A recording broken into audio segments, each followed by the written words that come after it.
Oh, hi, I'm Michael Morata, and you're watching What Would Michael Do? Today I'm making a special treat for Valentine's Day. They're shortbread cookies, but they're heart-shaped shortbread cookies, and they're very special to me because they were the signature cookie of Bonnie Fair Catering. That was a company run by Bonnie Black, a dear friend of mine who was a caterer in New York City, and I was her head waiter and captain for the years that she was in operation. Bonnie served these delicious little treats with every dessert that she put on a table, and I'm going to make them today.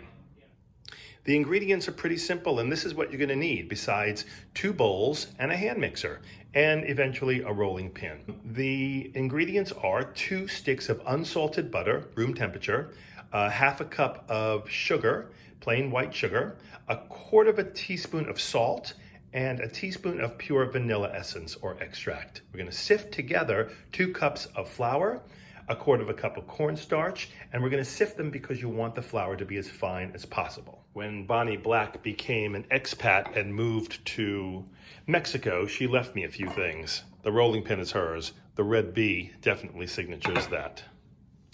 Since this is a rather sentimental recipe, I might as well share another sentimental tip about where some of these ingredients came from. As a little boy, I spent many hours in my grandmother's kitchen. She lived right across the hall, so it was very convenient for me. And I watched her bake and cook so much. And I always admired this fabulous 1920s canister set that sat on her counter. And I thought, wow, one day that's gonna be mine. And guess what? It is. I keep it tucked away in a cabinet, but there it is.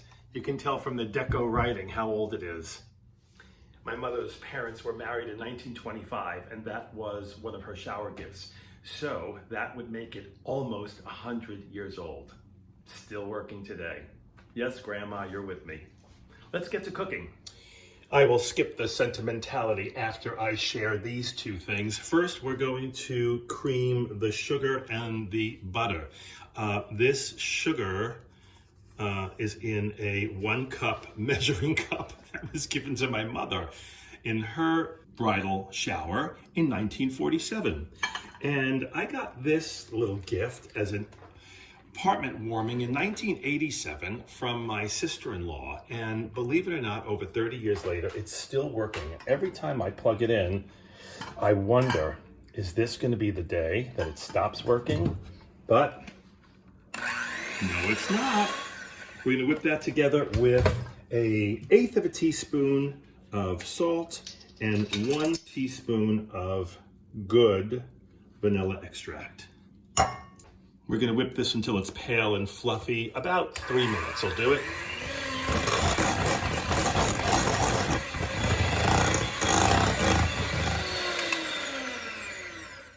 There's that smooth and creamy, fluffy consistency I was talking about. I'm going to add 1/4 cup of cornstarch to my flour, and I'm going to sift these together into another mixing bowl, so we get it nice and fine.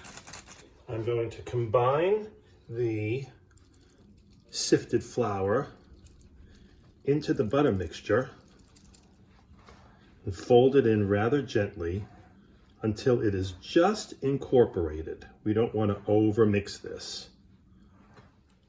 Once we get this crumbly consistency, you can see that that's the kind of dough you're looking for.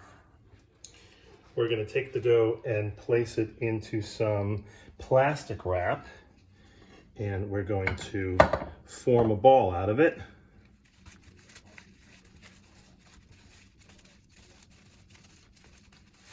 And then we're going to pop that in the fridge until it chills. We're going to let that chill for a couple of hours, and we'll come back to it later. All right, it's time to roll out the dough. I'm not gonna lie, this came out of the refrigerator much firmer than I expected. So I had to let it come to room temperature. It's been about 4 hours, and it's kind of split in 2. So I'm just gonna do half and half and roll it out that way.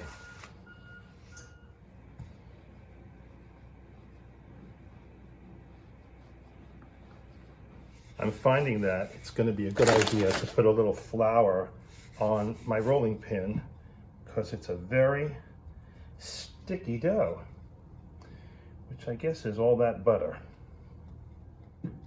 Can you tell this is the first time I'm making this recipe? It is. I'm going to start taking my little heart-shaped cutter and cut out some hearts.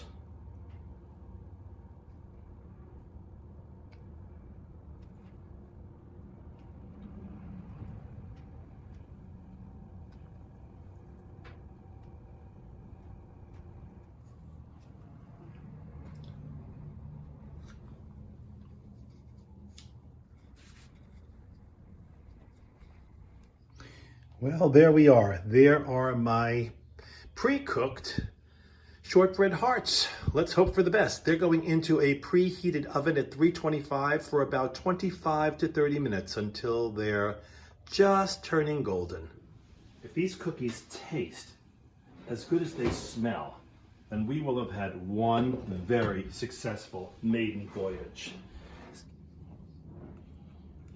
These were in the oven just shy of 25 minutes, like 24 and a half minutes. And they look and smell pretty perfect to me. While these are cooling down, let's come up with a clever little way to display them as a little gift. I propose we take a red cocktail napkin, fold it in half, don't create a crease or a seam, just enough to keep it in place, and let's cut out half a heart.